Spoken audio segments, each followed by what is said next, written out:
All right, guys, so we're gonna start session 3 today.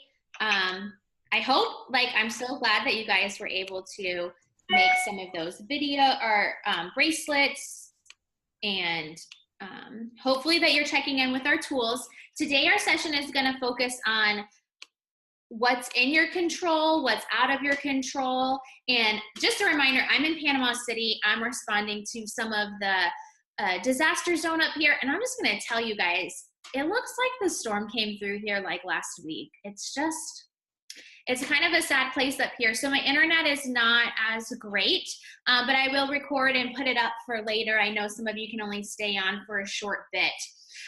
But just because it helps me to have some notes and some things to refer to, I kind of put together a PowerPoint to guide our group today.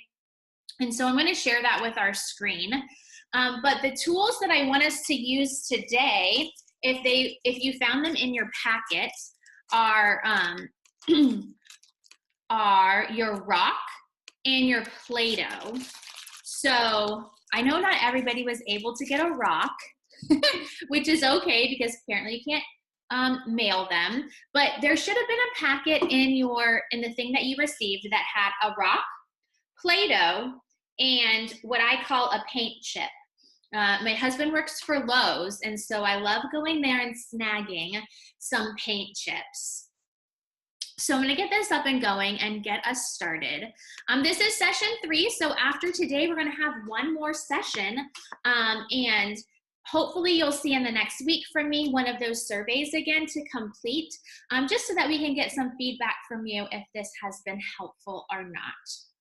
So last week we ended our session, or last week part of our session was talking about those spiraling thoughts.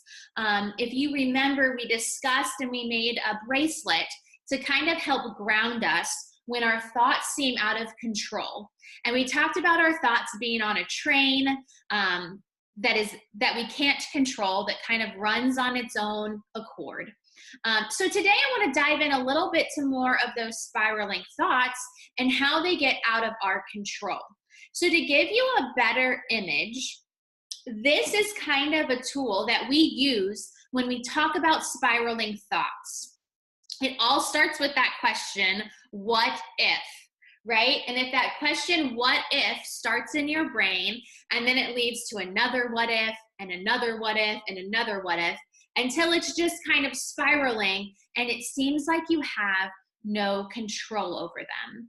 I think I mentioned last week, but what we call those are cognitive distortions. So it's where our thoughts appear to get distorted and send us into a spiral that seems outside of our control. So I want you to give you an idea of how some of those cognitive distortions may bubble up or where they come from.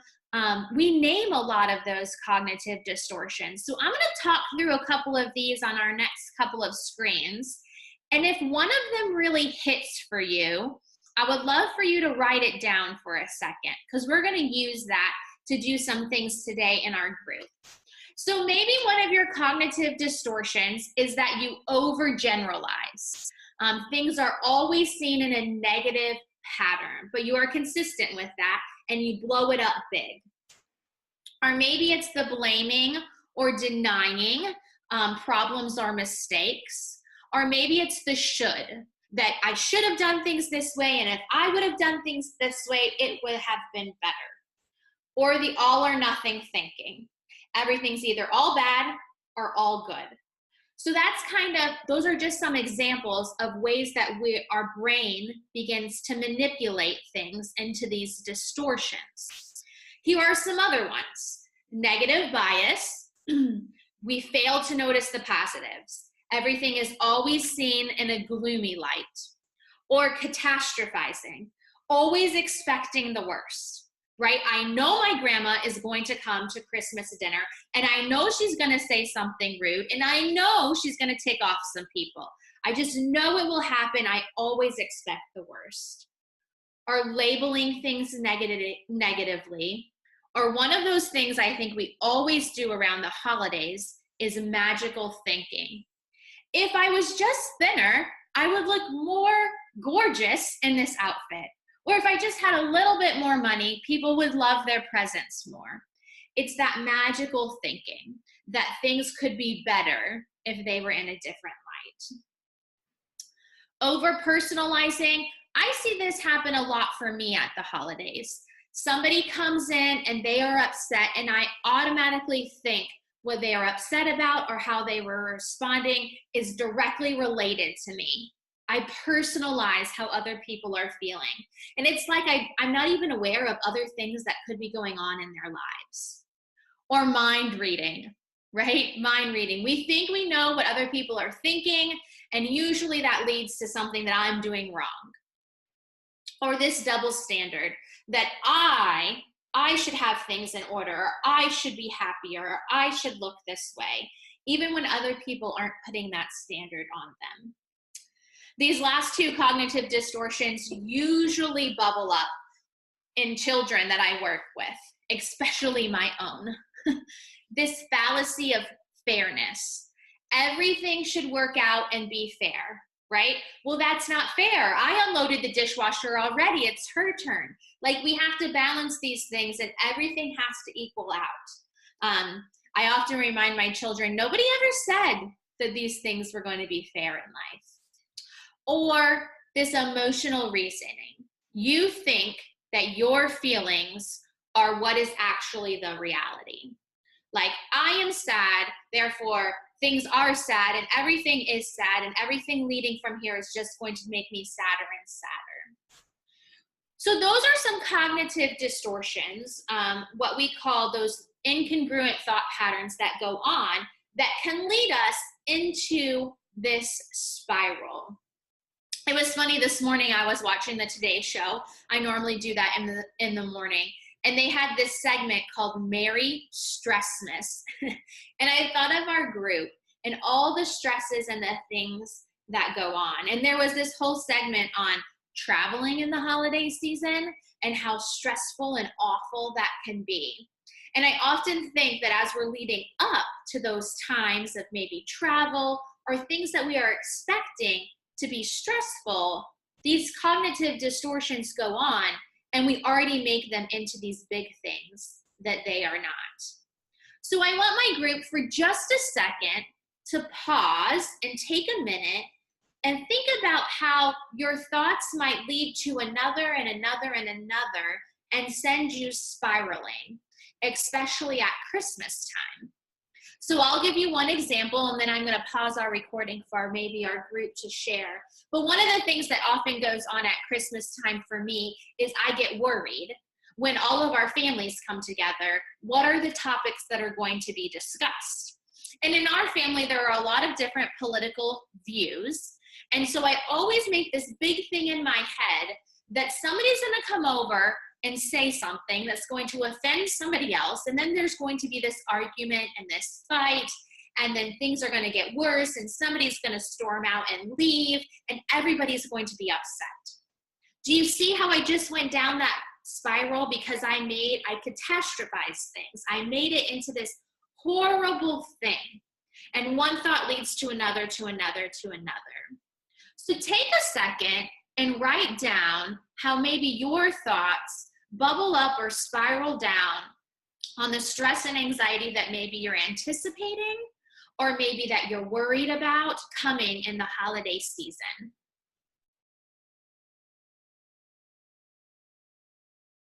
But in your packet, it's the infamous rock that we tried to mail to you. So if you have it, grab your rock and grab your Play-Doh. So I want to give you this image that we have our rock and we have our Play-Doh. And I use this tool with kids to show a lot of times what we get focused on is this rock. This rock I can do nothing about. I can't change its shape when I squeeze it, when I throw it. Maybe it might shatter, but I can't control it. It's this piece that remains consistent and stable to what it is. I have no way of impacting this. This Play-Doh, now I'm gonna tell you, hopefully your Play-Doh when you got it in the mail was a little hard. And that is fine, because I did this presentation with some middle schoolers before. And what we're going to talk about is our control over some of these situations. And she's like, I think you should use old Play-Doh because it needs to be a little stiffer, because this one I can control almost too much. But the point is that Play-Doh, I can manipulate and control it. I can squeeze it. I can change its shape. And for the things that we're talking about with stress and anxiety, what I want you to be able to do is take your focus off of the rock, take your focus off of the things that you can't control, and find those things that are within your control, like this Play-Doh. Got that analogy I'm sharing? So rock I can't control. The Play-Doh I can control and squeeze and find and change the shape and size of it. So when we're talking about these spiraling thoughts that often very much feel out of our control, we need to have a plan of how we rein that back in and figure out what in that is in my control. And some of those things that you guys shared about, like other people's abuse of us and what they say or how they respond to us, those things are not always in our control. Our responses, our reactions, the things that we do are what's in our control. But sometimes we get too focused on those things that we can't control. So when we talk about stopping that spiral, stopping those thoughts that appear out of our control, one of the best things to do is find our control by asking ourselves some questions. So as I walk through these questions, I just want you to make a note of which ones really stand out to you. And then at the end, we're going to use our paint chip to record a bit of that. So often, sometimes we need to ask, is this thought accurate? Somebody just shared in our discussion, that where our thought takes us is, now all these people are talking about us behind our back. Is that accurate? Have you landed in a place that you really have no evidence that that's going on? So that second question, what evidence do I have? Reading somebody's facial expressions isn't always evidence. For me, it's important to know, who can I check in with? I am an out loud processor. I talk everything out loud. And so for me to have somebody to bounce my perceptions off of are important. And I need to have somebody that I trust that's going to tell me when I'm being ridiculous. Usually that's my husband, but hopefully there are some other people in your life. Also, is this thought helpful? I think one of our group members shared that she begins to think about something with her sister or friend, and then she's like, that's not a helpful place for me to go, so I need to change directions. Or am I making an assumption? Oftentimes, we get stuck on a spiral on an assumption that we have. Am I taking this personally when it isn't? And that really goes back to how we interpret things that are said to us, or that other people fly off the handle saying, that we think they're talking about us, and sometimes they're not. Am I assuming the worst? What would I say to somebody in a similar situation? But most of all, what is in my control? So oftentimes, I gave you that example of somebody in my family coming over for dinner and talking about some political views that not everybody else agrees with. What comes out of somebody else's mouth is this rock. It is not in my control. I can't make them stop talking, although I wish I could, but I cannot control what they're going to say and what they're going to do.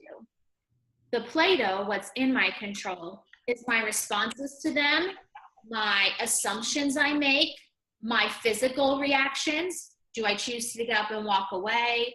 Do I respond to them and ask them to stop? But so often I stay stuck on this rock, on just getting them to shut up and stop talking, when that is way, way, way outside of my control. So what I want us to do, the other little thing in your packet today would have been a paint chip. If you don't use paint chips for stuff, you really should, because they are fun and they are free. I'm just telling you. So what I want you to do is, if you look at your paint chip, it should go from dark to light. I think most of you got a blue one, maybe you got a green one. It was supposed to be a relaxing color. But what I want you to do is, there's some of the questions that I just went through, or maybe some of the pieces that you need to have that check for yourself is a way to de-escalate yourself when you're feeling out of control, to get the focus back on the Play-Doh and off of the rock. So what this would look like for me is, first and foremost, I would ask myself, what is in my control? Out of this situation that I'm spiraling about, what do I have control over? And then the second one I always ask myself is, what evidence do I have? And I have to remind myself that mind reading is not evidence, because I'm a big one on that. What evidence do I have that this is going on? And then for me, where am I making assumptions? So those probably go hand in hand, but for me, it's where am I making assumptions? And like I told you, my last one that really de-escalates me is checking in with somebody else about this, because I'm an out loud thinker and I need to just say, like, hey, honey, do you think that they were acting rude to me, or am I just paranoid? And most of the time he's like, you're just paranoid. But that helps me de-escalate. When we're doing this with kids, the biggest thing that comes up for them is, am I safe? What's in my control? Who can I check in with? And then what can I physically do? So often our thoughts are tied to some physical activity that we need to do. So I want you to take a second. There should be only 4 spots on your paint chip, and write down a couple questions or things that you can ask yourself when you are feeling out of control.